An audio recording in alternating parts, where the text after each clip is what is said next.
coba untuk mengingatkan kembali sedikit dan cepat ya. Di antaranya Ramadan jamaah itu adalah termasuk salah satu ya dalam catatan sejarah di mana Nabi Muhammad SAW itu diutus ya membawa risalah bagi seluruh umat manusia itu terjadi pada bulan Ramadan. Ini Ramadan yang menjadikan mengapa mulia. Bahkan dalam banyak kesempatan Rasulullah dan sahabatnya itu perang di bulan Ramadan. Ya. Itu sahabat dulu Pak, bukan di rumah atau di kantor kena AC tidak. Mereka jihad fisabilillah. Sampai-sampai diambil hukum oleh ulama fikih. Jadi sahabat dulu itu biasanya jihad perang ya. Sampai sahabat ada yang gak kuat akhirnya minggir, kemudian ditutupi kepalanya. Sampai-sampai Rasulullah menegur kepada beberapa sahabat tentang itu ya, ditegur. Dalam kondisi safar ya, padang pasir yang sangat panas yang berkilo-kilo mereka melakukan puasa. Dalam kondisi safar sampai ulama itu beda pendapat. Kalau safar Pak, mana yang afdol, puasa atau tidak? Ini ulama kuat banget dalam perbedaannya. Ada ulama yang mengatakan yang afdol adalah nggak puasa. Misalnya Bapak safar ke Makassar misalnya atau ke Sulawesi, yang afdol itu puasa atau tidak? Sebagian ulama mengatakan nggak puasa. Dalilnya mana? Dalilnya Rasulullah ketika mendapati sahabat yang dalam kondisi perang dan kepanasan, mereka tetap puasa, Rasulullah menegur, ulaika humul rusuk. Kata Rasul, mereka adalah orang-orang yang susah dikasih tahu bahasanya.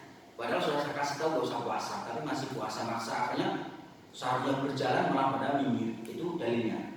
Di antaranya dalam hadis dikatakan, alaikum birukhsah allati rakhasallahu alaikum. Dalam Sahih Muslim Rasulullah bersabda, wajib bagi kalian mengambil rukhsah keringanan dari Allah yang telah diberikan kepada kalian. Sehingga ulama ini mengatakan rukhsah keringanan orang yang safar tidak puasa. Sehingga yang afdol itu tidak puasa. Ini pendapat pertama. Pendapat kedua, ulama mengatakan yang paling afdol tetap puasa selama dia mampu. Ya tentunya selama dia mampu.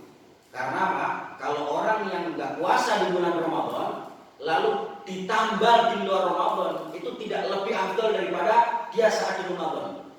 Makanya di antara keutamaan besar bagi orang-orang yang bisa melaksanakan puasa di bulan Ramadan dalam kondisi yang dia tentu mampu.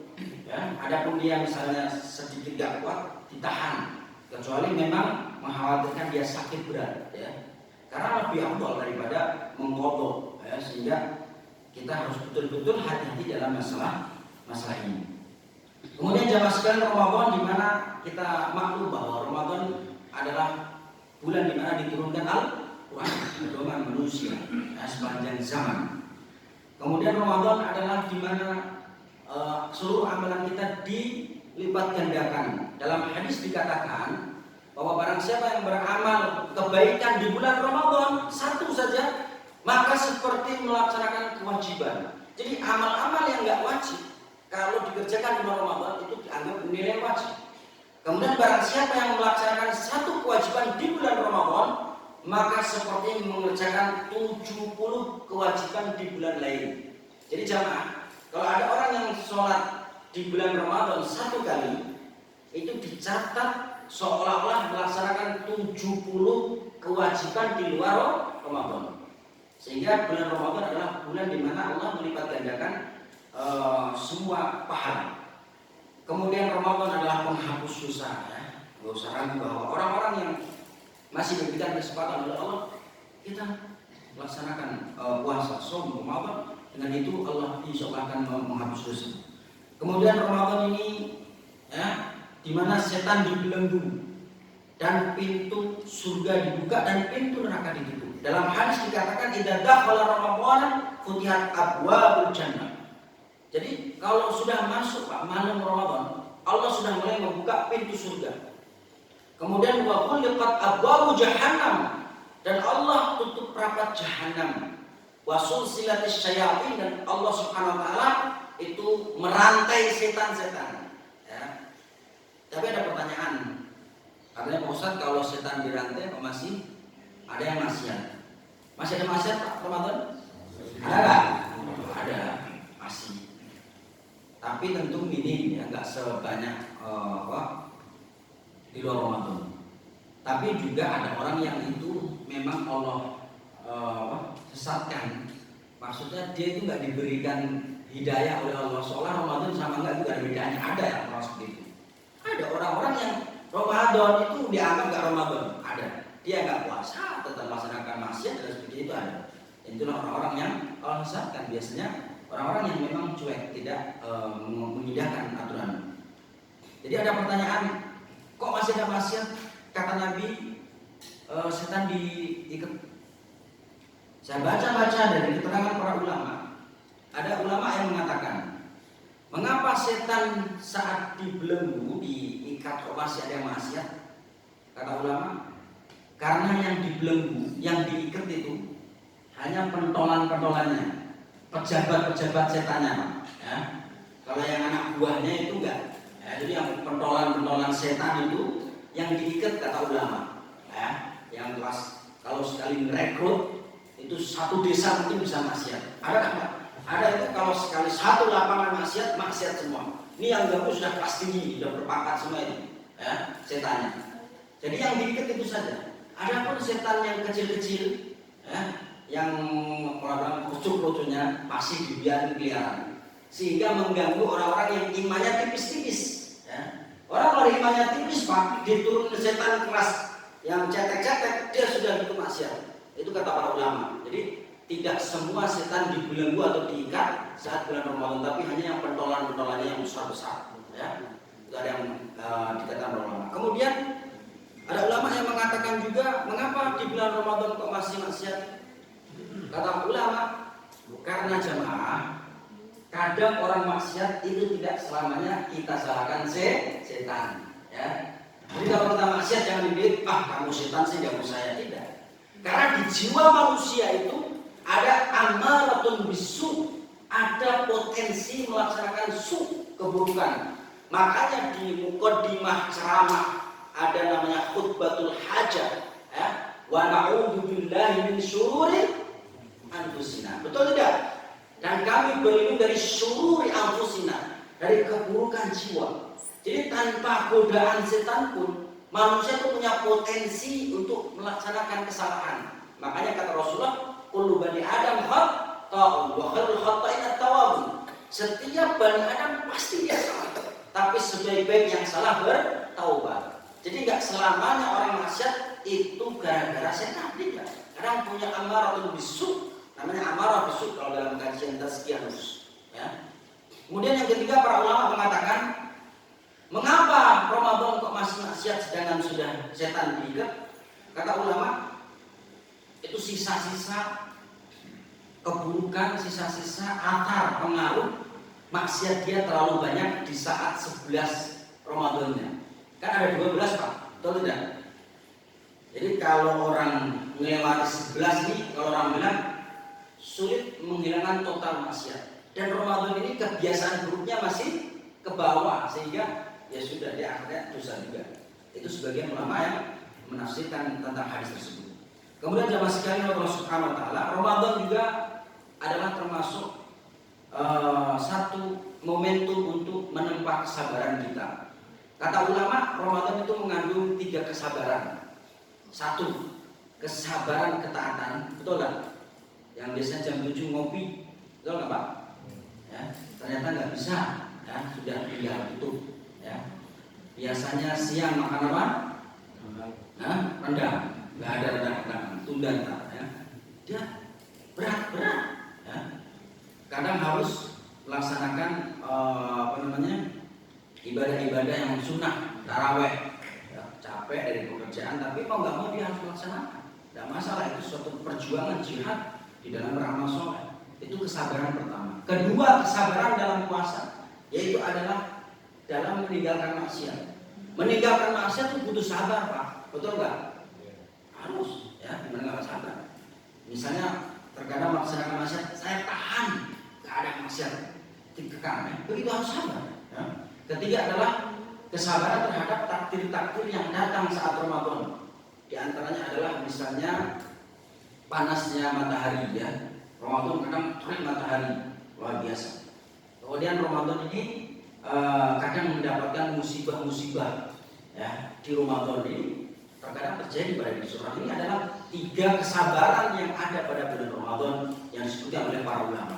Kemudian Ramadan jamaah sekalian Allah Subhanahu wa taala pada setiap malam di bulan Ramadan mempunyai hamba-hamba yang dibebaskan dari api neraka. Jadi setiap malam jamaah sekalian Allah membebaskan hamba-hambanya dari api neraka sebagaimana dalam hadis Rasulullah SAW. Allah Subhanahu wa taala mempunyai hamba-hamba yang dibebaskan dari api neraka pada setiap kali waktu berbuka. Setiap waktu berbuka Allah pilih hamba-hambanya yang dikehendaki untuk dibebaskan dari api neraka. Mudah-mudahan kita termasuk hamba-hamba yang dibebaskan dari api neraka.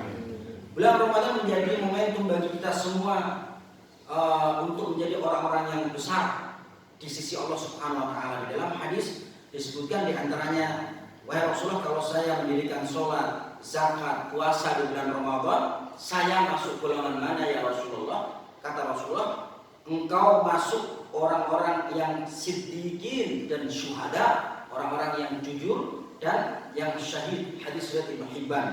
Kemudian Ramadan jemaah sekalian adalah momentum di mana semua doa-doa kita akan dijawab oleh Allah Subhanahu wa taala. Apapun masalah Bapak Ibu sekalian, keluhkan kepada Allah di bulan Ramadan, ya. Terutama saat hendak berbuka. Ya, minta apa saja. Ada masalah anak misalnya, kurang taat, doakan. Istri kurang taat, doakan. Kekurangan ekonomi, doa disuruh sebanyak-banyaknya. Mudah-mudahan Allah ijabahi di bulan Ramadan. Kemudian juga Ramadan jamaah sekalian adalah bulan keberkahan yang sangat berlimpah. Ya. Ramadan ada satu malam disebut Lailatul Qadar, khairun min alfi syahr. Satu kebaikan, satu ucapan subhanallah di bulan Ramadan saat Lailatul Qadar, khairun min alfi syahr. Ya. Sehingga para ulama, para salafus soleh, orang-orang terdahulu mengajarkan kita untuk konsentrasi dengan ibadah i'tikaf.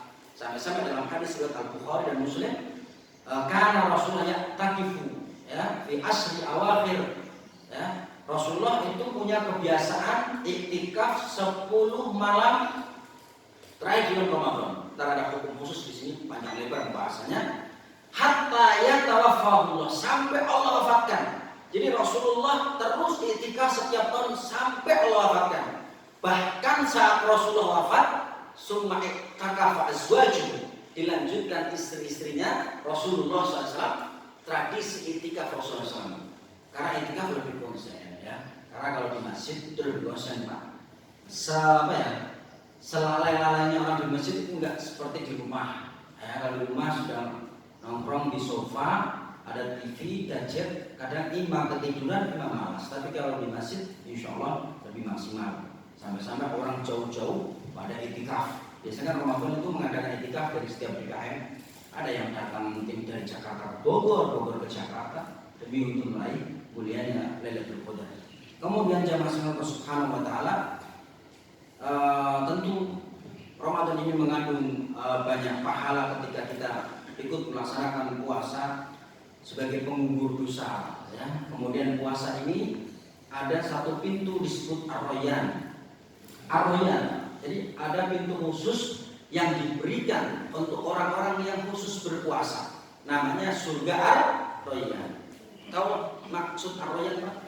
Makna Ar-Rayyan apa? Ada yang anak dinamakan Rayyan? Rayyan, Pak. Namanya Ar-Rayyan. Mengapa disebut Ar-Rayyan? Ya, surga Ar-Rayyan.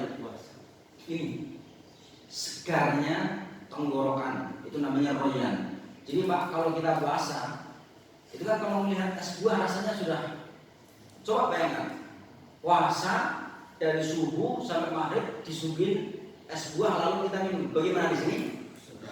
Itulah disebut Rayyan dengan bahasa Arab. Disebut surga Ar-Rayyan karena makna Rayyan adalah kesegarnya, makanya ada doa kan, dahabat doman waktalatin urut. Sampai ulama itu beda-beda, Pak. Doa ini dibaca sebelum buka atau sesudah? Sebelum atau sudah, Pak? Dahabat doman. Ada yang sebelum, ada sesudah. Tapi kalau maknanya dahabat doma waktalatin urut, kan dahabat doma telah pergi, ya Pak?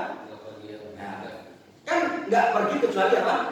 Sudah minum. Ya, walaupun ulama-ulama Timur Tengah ketika mengatakan tidak apa-apa juga kalau sebelumnya, tapi yang paling tepat adalah setelahnya. Ya, dapat rumah.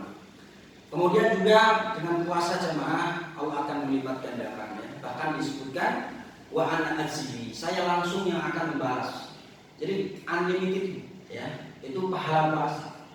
Kalau pahala ibadah yang lain, Pak, kadang kan disebutin seperti infak dilipatkan sampai barang siapa yang sholawat, kata Rasulullah, man sholla alaiya wahidan sallallahu alaihi wasallam. Barang siapa yang sholawat satu kali dikasih berapa kali? 10. Man qara harfan min kitabillah. Barang siapa yang membaca satu huruf dilipat berapa? Disebutin. Kalau puasa wa an azim, saya langsung unlimited, kata Allah di dalam hadis qudsi. Puasa sesungguhnya memiliki bau mulut yang dengan bau mulut ini kelak pada hari kiamat menjadi tanda keimanan seseorang. Sampai-sampai di dalam sebuah riwayat dikatakan manis shaim, siapa yang puasa diseru oleh Allah Subhanahu wa taala. Di antara salah satu tanda orang yang puasa adalah bau mulutnya itu lebih wangi daripada minyak misik, ya. Tentu di akhirat, Pak, kalau di dunia ya lebih bau, betul enggak? Kata Rasulullah, demi ya jiwa Muhammad yang berada di tangannya, bau mulut orang yang puasa itu lebih wangi dibandingkan bau minyak kasturi. Lebih wangi, Pak. Itu di akhirat tentunya. Kalau di dunia malah bau. Jangan alasan ini katanya wangi lebih. Tapi di akhirat orang yang puasa akan diberikan kegembiraan di dunia maupun di akhirat. Kata Rasul, gembira saat berbuka dan gembira saat berjumpa dengan Allah Subhanahu wa taala, dan perjumpaan seorang hamba dengan Allah itu nikmat paling besar, terbesar di akhirat, yaitu berjumpa dengan Allah Subhanahu wa taala. Kemudian Ramadan ini adalah merupakan satu nikmat yang besar, bahkan bisa mengalahkan ibadah-ibadah yang lain.